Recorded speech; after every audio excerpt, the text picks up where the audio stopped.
Bit later. Let's go back to Parliament now. I was saying the Correctional Services Budget vote taking place today, but there's a man that many people are wanting to hear more about.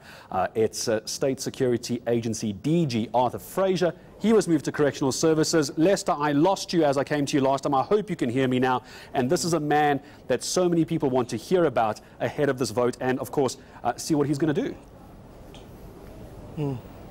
That's right. It would have been Arthur Fraser's first stint before answering questions to the media during the department's budget debate vote speech here at Parliament today. Well, the man was seen walking through the corridors of Parliament around the ministerial offices, but Arthur Fraser seemingly not coming to that media briefing earlier. His minister, Mike Masuta, saying that at the last moment, Arthur Fraser had to attend to quote-unquote urgent business, not specifying what that urgent business was. Now, Arthur Fraser has been before Parliament's Correctional Services Committee after his appointment to be a National Commissioner of Correctional Services, somewhat many calling it a demotion, others calling it a lateral move from the Department of State Security to the Department of Correctional Services. Still many questions, so many clouds still hang over the head of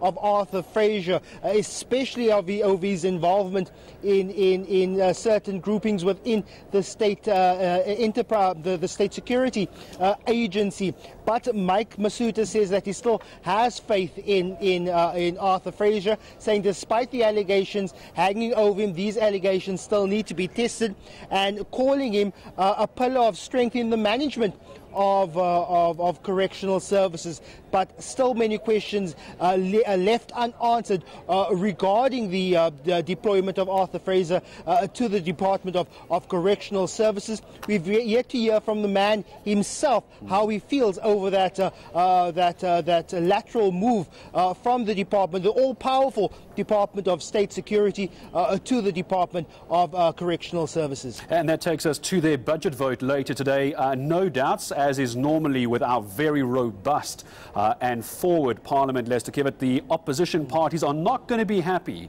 that he is not appearing at this budget vote. That's right. Well, there is a confirmation from the department that Arthur Fraser will be in the gallery of the National Assembly listening to that budget vote, but he was not in the pre-budget vote press briefing, which outlines the plans for the minister, and that is really the opportunity for the media to interrogate the minister, the deputy minister, as well as the director general of all these governmental department. So a really unfortunate turn of events that Arthur Fraser was not at today's briefing. Still many questions need to be posed to him, but we take the word of the minister saying that urgent business needed to be attended to by Arthur Fraser. He's still pretty new in his new role as National Commissioner of the Department of Correctional Services, but I'm sure his appointment to that position is going to be mentioned during that budget vote debate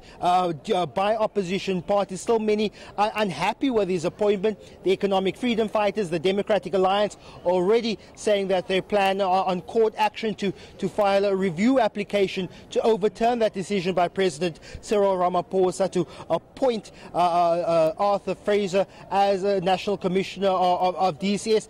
This while there is still this ongoing and this planned commission of inquiry into the runnings of the State Security Agency, which the President announced just a few weeks ago during a question and answer session here in Parliament. And I'm sure the name of Arthur Fraser is going to come up pretty often during that commission of inquiry into the goings-on at the Department of State Security. Lester Kiewit on the ground at Parliament. The moment we get an update on that story, we'll back to Lester Kiewit again later in the day, or possibly here on Newsday as well.